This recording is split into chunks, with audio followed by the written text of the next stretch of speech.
नमस्कार। मैं हूं बाबा विजेंद्र। आप देख रहे हैं द डायलॉग।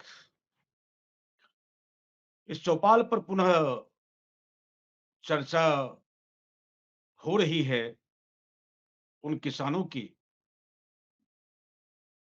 जो अपनी तबाही की कहानी सुनाने दिल्ली कूच कर गए। फिर 13 फरवरी से किसानों की विशाल संख्या दिल्ली की तरफ बढ़ चली है। एक सैलाब का दृश्य है। 3 वर्ष पहले, 1000 दिन लगभग माने जाएं, 1000 दिन पहले भारत के इतिहास का सबसे बड़ा प्रदर्शन दिल्ली में हुआ। सैकड़ों किसानों ने अपनी कुर्बानियां दी। बैठक दर बैठकें चलती रही। जनजीवन अस्त व्यस्त हो गया। सरकार ने मांगे मानी। सुप्रीम कोर्ट ने हस्तक्षेप किया, लेकिन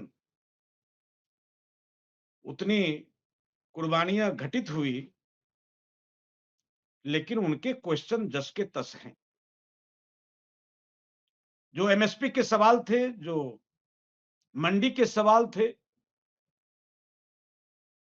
वे सारे सवाल फिर से संभ्रम का शिकार हो रहे हैं। चुनाव निकट है। एक किसान नेता को भारत रत्न का सम्मान भी दे दिया गया है,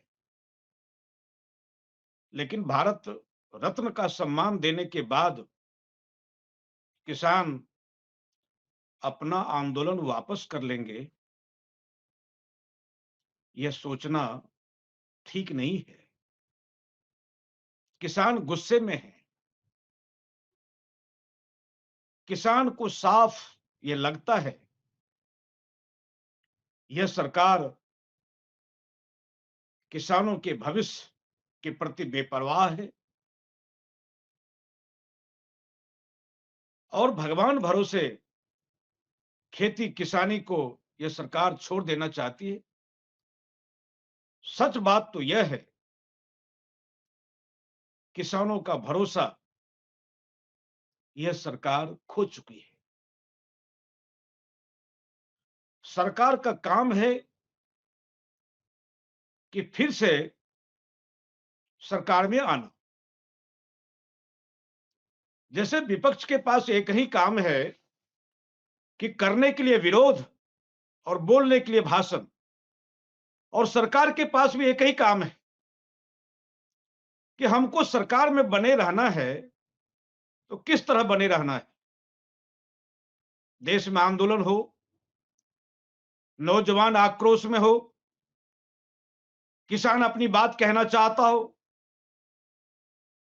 महिलाएं अपनी बात कहना चाहती हो, सुनना कुछ नहीं है। और एक सवाल के सामने में कि 5 सवाल खड़ा कर देना। सरकार कह रही है कि यह पंजाब और हरियाणा के किसानों का मामला है, बिहार के किसान क्यों नहीं जुड़े? तो भैया पटेल पर क्यों चर्चा करते हो? पटेल तो बारदोली में आंदोलन कर रहे थे, तो पूरे देश का लौह पुरुष कैसे हो गया?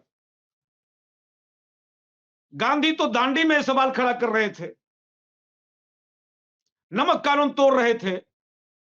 सवाल यह नहीं है कि किस क्षेत्र से आवाज उठी है। 74 का आंदोलन भी वह गुजरात के कॉलेज के छात्रों ने फीस वृद्धि को लेकर के हंगामा किया था, और वह फीस वृद्धि का सवाल, गुजरात के छात्रों का सवाल सुलगते सुलगते सुलगते पूरे देश का सवाल बन गया। आप यह कह करके खारिज नहीं कर सकते हैं कि उत्तर प्रदेश का किसान अलग है, उत्तर का किसान अलग है, दक्षिण का किसान अलग है, पूरब का किसान अलग है, पश्चिम का किसान अलग है। आपको नहीं कुछ करना है मत कीजिए, लेकिन किसानों को बांटिए मत, कुछ नहीं कर पाएंगे। यह सच है। आजादी के बाद क्या यह सच नहीं है कि जो अन्न उगाता है वो भूखा सोता है, जो कपड़ा बनाता है वह नंगा है, जो दूसरों की इमारतें बुलंद करता है वह मिस्त्री और मजदूर वह सड़क पर सोता है। बड़ी विचित्र अवस्था है। इस तरफ ध्यान नहीं है। बहुत हो गया। एक जख्म को ढकने के लिए उस जख्मों का इलाज आपके पास में नहीं है। एक जख्म को ढकने के लिए उसके बगल में बड़ा जख्म पैदा कर दे।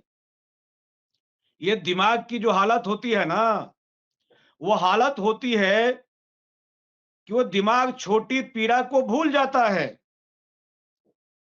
बगल वाली पीड़ा को ज्यादा, बड़ी पीड़ा को ज्यादा महसूस करता है दिमाग।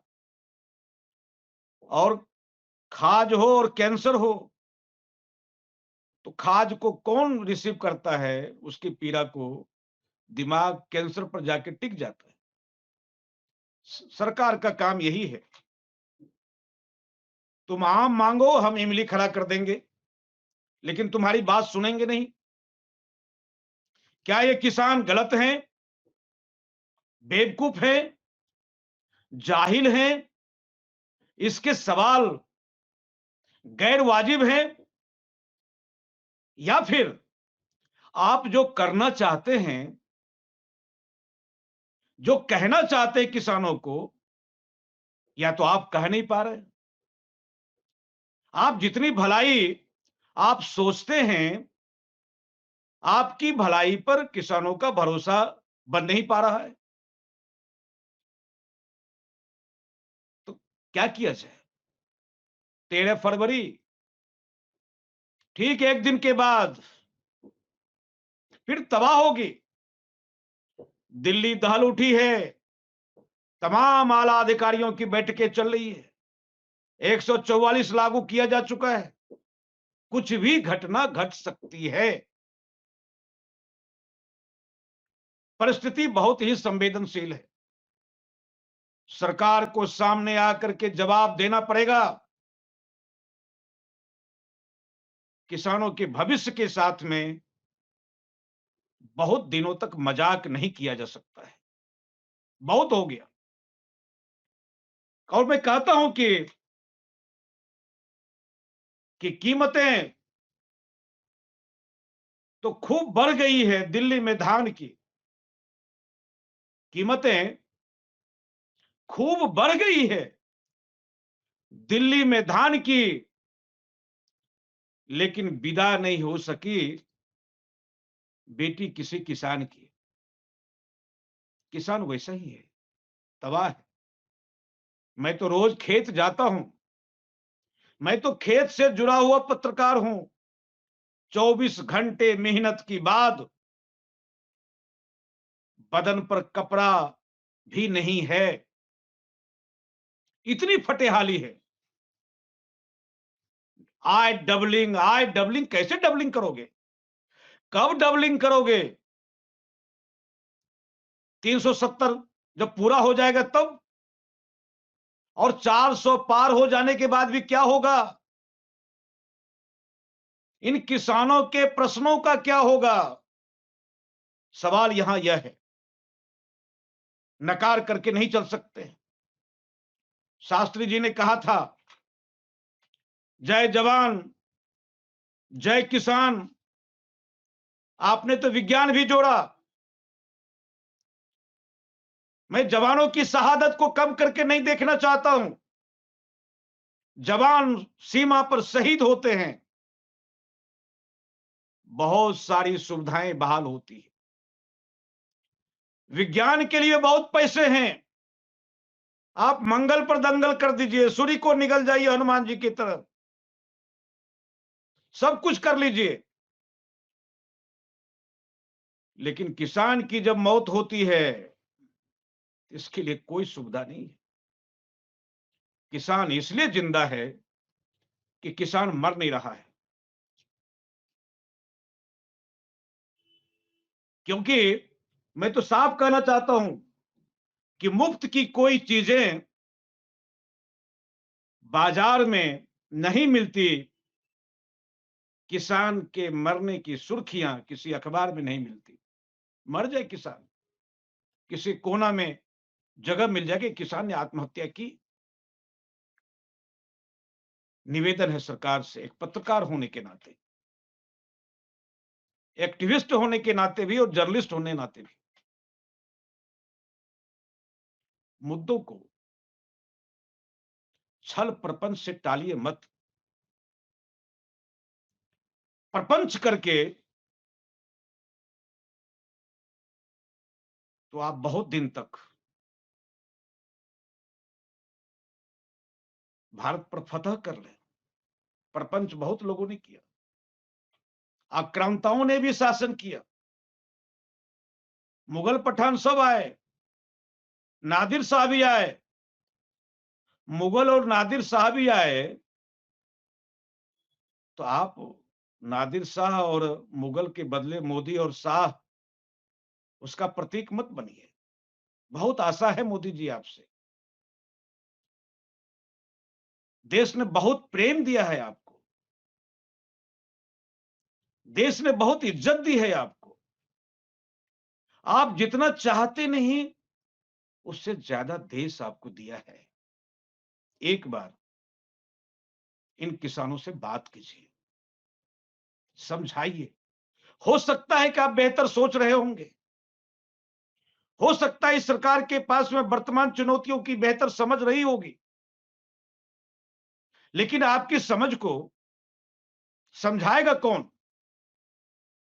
विपक्ष का काम है आपका विरोध करना, लेकिन जब राष्ट्रीय मुद्दे होंगे, जब खुशहाली दिखने लग जाएगी, चेहरे पर मुस्कुराहट बहाल होगी, यूं भी आपकी उपलब्धियां नजर आएगी। बहुत काम आपने बढ़िया बढ़िया किया है, बहुत क्रांतिकारी और युगांतकारी फैसला भी सरकार ने ली है। एक बार किसान की तरफ भी नजरें इनायत कर लीजिए। किसान भिखारी नहीं है, याचक नहीं है, किसान निवेदक है। वो निवेदन करने आ रहे हैं, एक बार रुक करके बातचीत कर लीजिए, डिप्लोमेटिक बात मत कीजिए। जिस दिन उन किसानों के बीच में जा करके बैठ जाएं, तो भारत का किसान संवेदनहीन नहीं है, बहुत दिल बड़ा रखता है भारत के किसान। वो भूखा रह करके पूरे देश का पेट भरता है।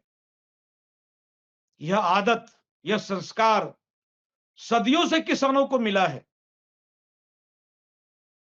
किसानों को उत्तर दक्षिण पूरब पश्चिम हरियाणा पंजाब उत्तर प्रदेश में मत बांटिए, सवालों का विभाजन मत कीजिए। सवाल वाजिब है और नहीं वाजिब है तो इतना तंत्र है, इतने सोशल मीडिया आपके पास में, ताकतवर व्यवस्था है, आप समझाइए, देश में बहस कीजिए कि मैं किसानों के लिए बेहतर करना चाहता हूं, ये मानते नहीं। और दूसरी बात है, हम इस पक्ष में नहीं हैं कि आप मुफ्त का अनाज बांटिए। आप किसानों को अनाज, वह तो उत्पादक है,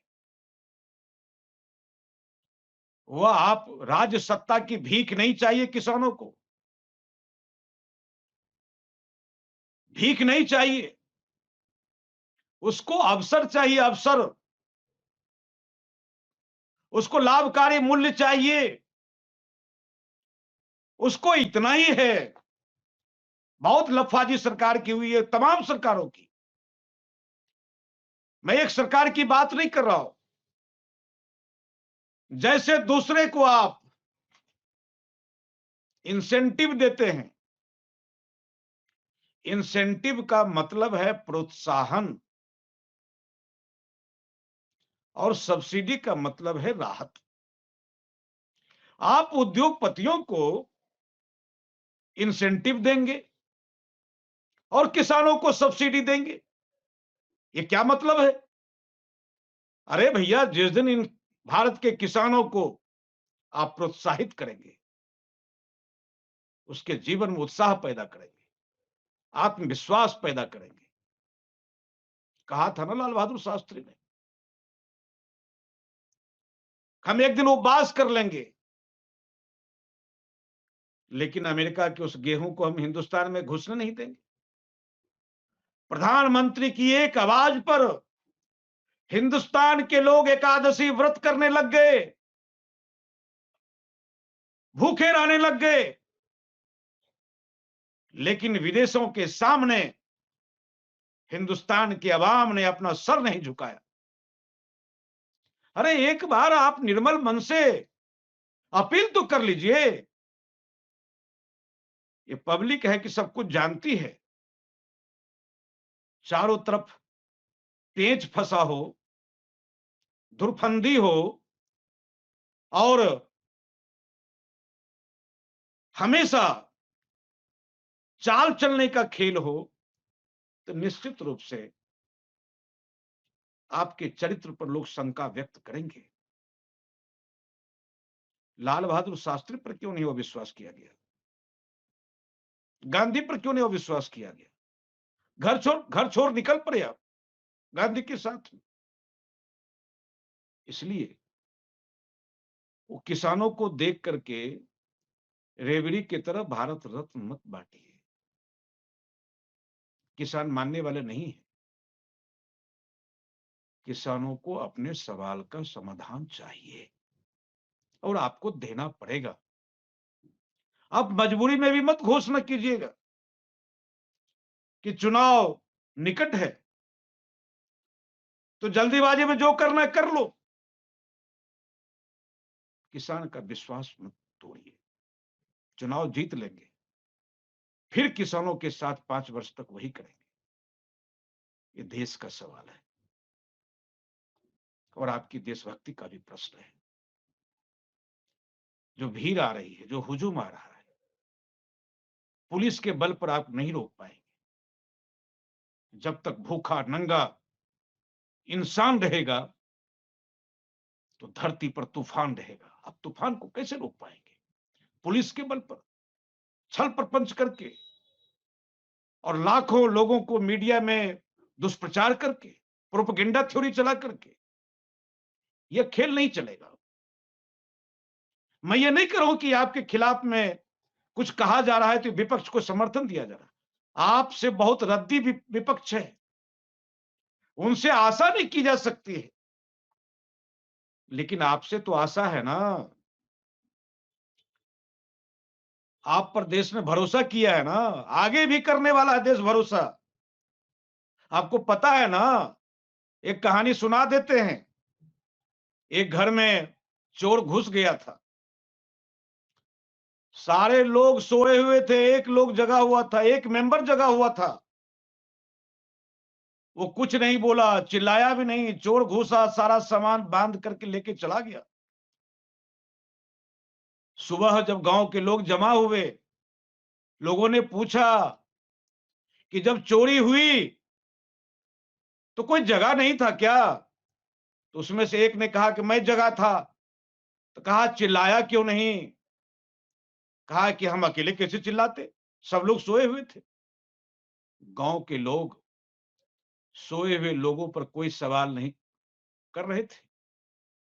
उस जिंदा आदमी, वो जागृत आदमी जो जगा हुआ था, उससे सवाल कर रहे थे। अरे जो सोया हुआ तो उसको छोड़ो, तुम तो जगे हुए थे, तुमको तो चिल्लाना चाहिए। मैं यही बात प्रधानमंत्री जी आपसे मैं कह रहा हूं। विपक्ष तो मरा हुआ है। जो हुक हुक कर भी रहा था, उसको भी आप एड़ी रगड़ करके बरोड़ दिए हैं। विपक्ष गायब है। आप जागृत पुरुष हैं, जगे हुए आदमी हैं, देशभक्त भी है, सब कुछ है।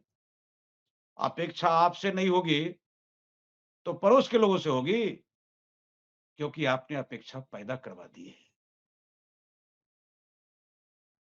भरोसा आपने दिलाया है कि मैं हूं ना, मोदी है तो मुमकिन है।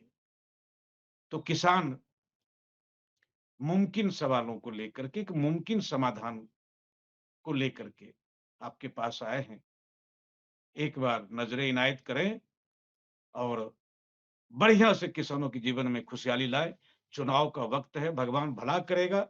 और भी 370 के 400 से भी पार जाएंगे और सरकार आपकी बनेगी, चमको चमको होगा और शपथ ग्रहण भी होगा। हम लोग भी तालियां बजाएंगे, मिठाइयां बांटेंगे, नाच गान होगा। लेकिन किसानों की पीड़ा को पहले देख लीजिए। नमस्कार, आप बने रहिए द डायलॉग के साथ में। बाबा विजेंद्र आपके साथ हमेशा हाजिर रहेगा, अपनी बातों को लेकर के, समाज की बात को लेकर के, सरकार और सरोकार की बात को लेकर के। अच्छा लगता है तो एक बार हमें भी सब्सक्राइब कर दें और हमारी बातों को साझा कर दें। बने रहिए हमारे साथ। नमस्कार।